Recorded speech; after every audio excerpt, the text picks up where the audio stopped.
Back at again with another YouTube video. It's your boy Uriah G. Today we're gonna react to what is even happening with WWE. Let's get right into the video. Alright, we have an advertisement to start off. A movie trailer, Karate Kid. What in the world?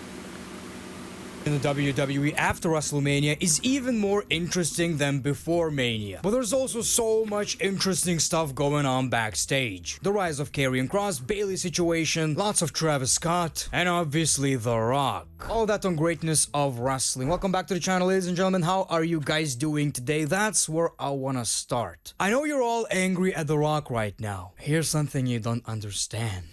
The beach must be tempting. Out of everything The Rock said about WrestleMania 41's main event during the interview, this is what I found to be the most nonsensical. He said he wasn't at WrestleMania because it was all about Cody and John Cena. You know, I disagree, but I can respect that point of view. What a brave man. Not taking the spotlight even though it was needed, but still, I can respect that point of view. You don't want to interfere. It's all about John. Like, I did hear a lot about the build being bad, you know, with WrestleMania as the pass, you know, with April and everything building up to it, and you know, backlash is on the way. The booking is different. Triple H, the TKO, The Rock, everything just put into place.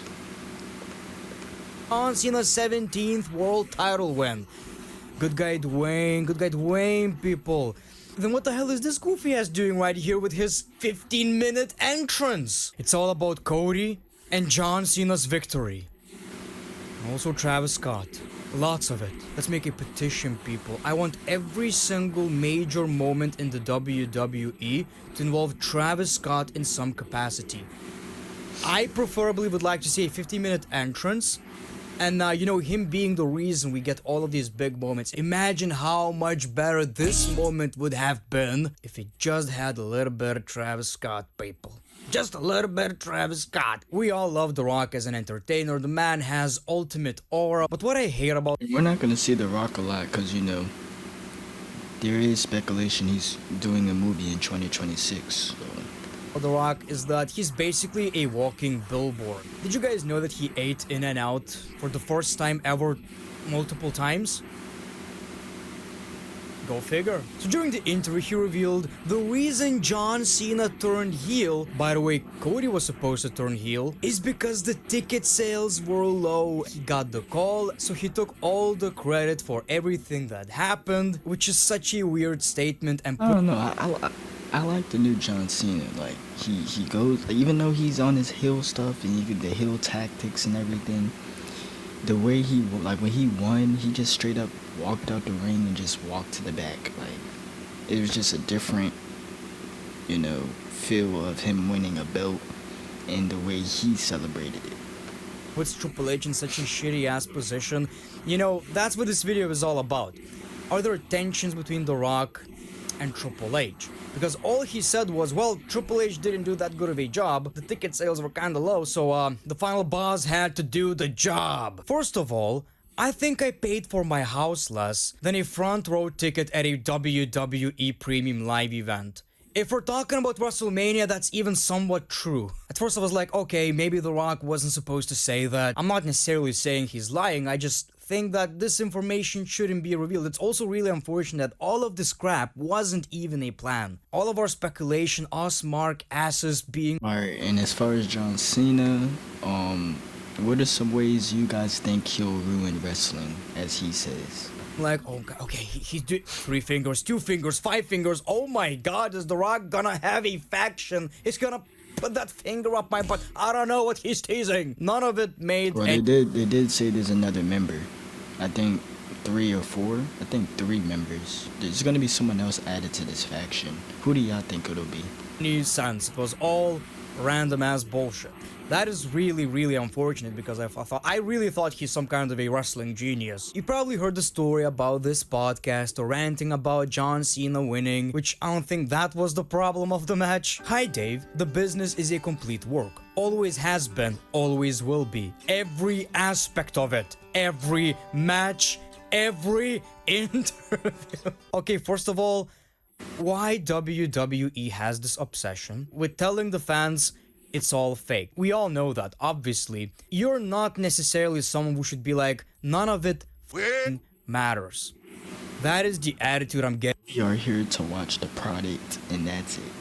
getting from this response. None of it matters. You are funny.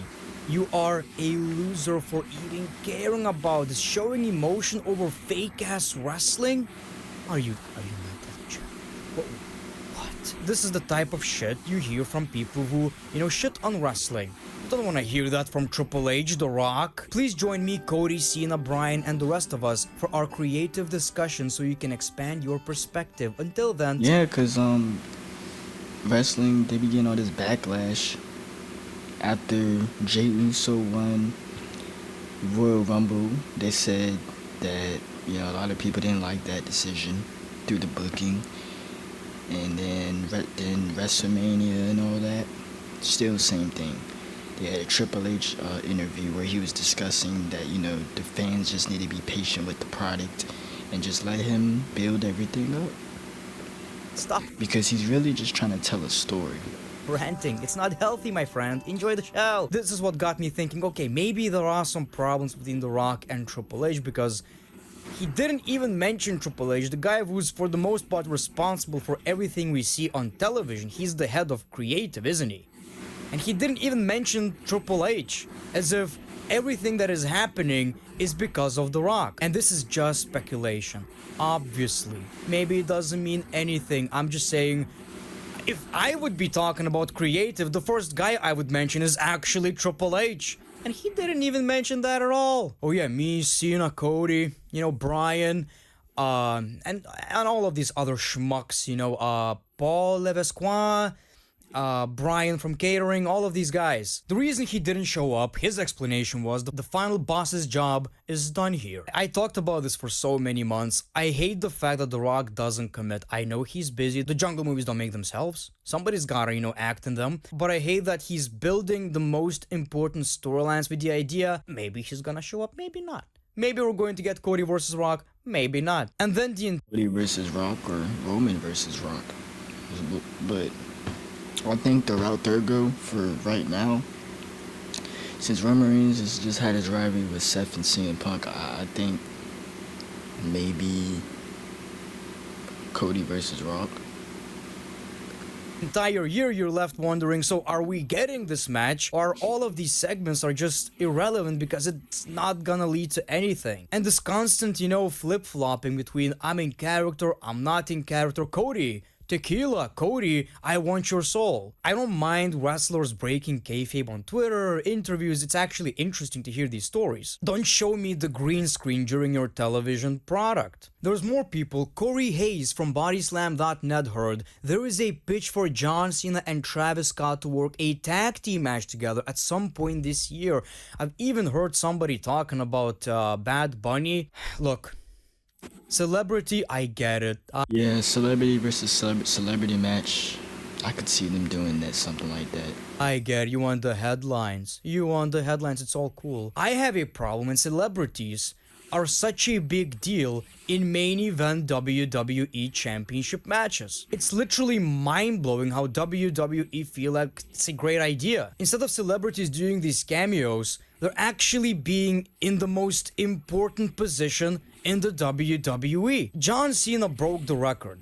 One of the most important moments in WWE history, and it wasn't a classic wrestling moment. It had a rapper doing a 10-minute entrance and helping John Cena win. Somebody said that in creative out loud and thought, okay, yeah, that's what we're doing.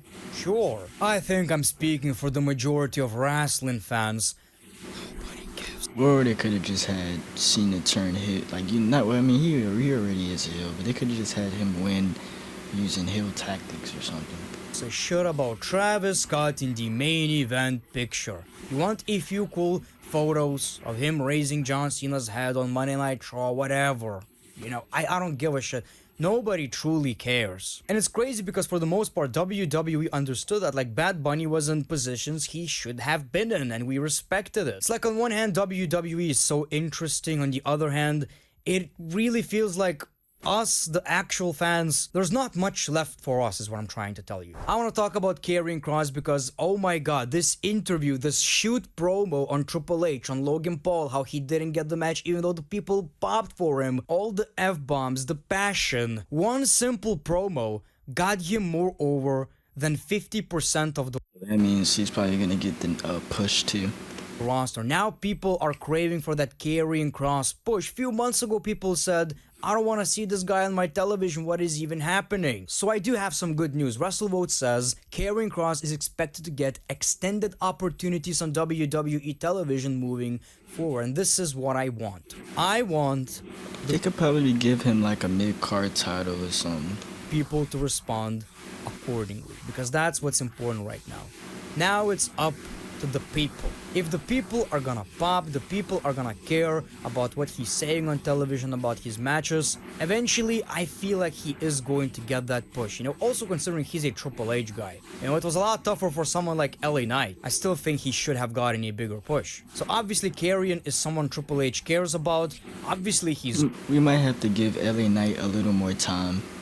I mean, he's been here for a couple years, but I think we'll just give him a little more time. At least they give him a mid-card title as of now, but they could push him later on in the future. good. Now it's up to the people. And it's such an interesting case because it's not like he was doing a bad job for the past year or two. There's this theory that he's responsible for so many heel turns in the WWE, and the things he said meant something. It's just that now people are starting to pay attention. I think he is kind of responsible for heel turns. Cause he was always in like little did he have like a storyline with Miz or something? Or something, I don't know. The biggest problem I have so far is that he comes off as a badass but always loses the matches. That needs to change right now. So we'll see how that goes, but you know, King of the Ring, Money in the Bank, I honestly wouldn't mind. It's way too early to tell, but I wouldn't even be surprised if he's gonna end up being a world heavyweight champion in the next year or two. I really wouldn't be shocked. It's crazy how anything can change in an instant, people, because I remember, like, I'm making these reviews for years, right? I'm like, Yeah, cause some wrestlers, man, all it takes is one time for them to get like looked a certain like, and when I say that, I mean in a good way. Like, yeah, this man's good talent. He's a star. Let's push him to the top. All you have to do is build up the wrestler for months to a year and then build him to a star. now for Karrion Kross segment, who gives a shit? One promo, one opportunity. You have an advertisement. What's the point of even giving a 6 second ad? What is the point of that? It's alright. I ain't tripping about it. And then this one's 29 seconds. But this one's unskippable. Goes to show you, if somebody can talk, let him improvise. Let them improvise, because sometimes they have better ideas than creative. Lastly, I want to talk about Bayley. You probably saw the interview with Chris Van Vliet, and during this recording, it was before WrestleMania, and she was kind of cryptic. You know, she didn't reveal why she's not necessarily that happy in the WWE. Obviously, it was all about her working for WrestleMania, getting replaced by Becky. And I have some pretty big news, rumors, whatever you want to call it, but she basically said she learned it from Cena and all these guys that you just gotta go with the flow and, you know, don't complain that much. She's also in a position where I mean, it kind of is messed up, you know, just getting taken out for, I guess, what, storyline to be, like, taken out of the picture. And not only that, she was supposed to be in a WrestleMania match. understands she should be getting these How do y'all feel about that? bigger opportunities beyond the posters and shit. Basically, she got a very nice CM Punk pipe bomb, you know. And if this story is legit, that's kind of crazy. On Wrestling Observer Live, Brian Alvarez said Becky Lynch pitched everything that happened with her at WrestleMania 41 and Monday Night's Raw. This was Becky's idea. Everything. She wanted to come back, win the championship, turn on Lyra the next night. I hate doing this because, you know, who knows what's real or not in wrestling. If that's legit, that's such a dick move in a way. Like, yeah, Bayley, you're gonna work your ass off.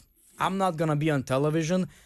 Oh, and you're not gonna be at WrestleMania. It is a storyline that I don't think I've heard of. Because I will be. Hopefully creative listens to me.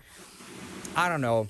You know, talent can have ideas, but at the end of the day, I do blame creative. And that to happen to someone like Bayley, one of the greatest women's wrestlers in the WWE, I hate that idea. I really, really hope it's going to lead to, well, Bayley versus Becky for the Intercontinental Championship, and hopefully Bayley as a babyface is going to, win the championship, and we're going That'll actually be a good match. Them two against each other. It should be, right? to get some kind of a cool moment. I do expect that happening possibly at SummerSlam, so hopefully there's some kind of a payoff. Now, would I join the IWC in calling Becky Hogan? Not necessarily. I think, it's a tricky situation. I feel like for the most part, maybe she pitched the idea, maybe that's true, but maybe she didn't even have in mind that, Bayley is not gonna be at WrestleMania at all. Maybe she did feel bad about that. We don't know. We're just speculating. Alright, that was what is even happening with WWE. Subscribe, like, comment. Tell me what you guys want to see next in the comments down below. I got more videos coming. Stay tuned. And yeah, Uriah out.